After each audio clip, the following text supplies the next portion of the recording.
మంచిర్యాల జిల్లా జన్నారం మండలంలోని రెండ్లగూడ గ్రామంలోని నూతనంగా నిర్మించబడిన రామాలయంలోని రాములవారి కళ్యాణం ఘనంగా నిర్వహించారు. మొదటిసారి రాములవారి కళ్యాణం నిర్వహించిన రెండ్లగూడ గ్రామానికి చుట్టుప్రక్కల గ్రామాల నుంచి కూడా భారీగా జనం తరలివచ్చారు. వేద మంత్రాలతోటి ఘనంగా రాములవారి కళ్యాణం నిర్వహించిన అనంతరం అన్నదాన కార్యక్రమం ఏర్పాటు చేశారు. ఈ కార్యక్రమంలో రెండ్లగూడ గ్రామం ప్రజలు పాల్గొన్నారు. కన్యాదానం తుభ్యమహం సంప్రదదే. దీని యొక్క అది అందులో విడిచిపెట్టాడు. స్వామివారి చేతుగా భావించి ఒకసారి ఇలా తాగండి. స్వామివారి చేతులు అమ్మవారి చేతులు తాగండి. కాబట్టి మీరిద్దరు చేతులు పెట్టుకోండి, మీరిద్దరు చేతులు పెట్టుకోండి,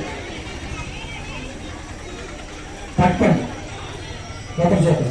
అయితే ఇప్పుడు జనక మహారాజు అంటున్నారు, ఈ కన్యాదానం చేసిన తర్వాత శ్రీరాముల వారితో చెప్తున్నారు, అద్యత్వయ ఏషా నాటి చరితవ్య, ధర్మేత్వయ ఏషా నాటి చరితవ్య, కామేత్వయ ఏషా నాటి చరితవ్య.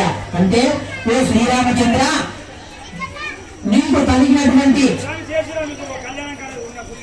ధర్మము నీవు ఏవైతే నిర్వహించుతున్నారో అన్ని ధర్మములలో కన్య అయిన ఈ సీతామాతని, నా కుమార్తె అయిన సీతని అతిక్రమించి చూపించకూడదు అని ధర్మములోను అర్థములోను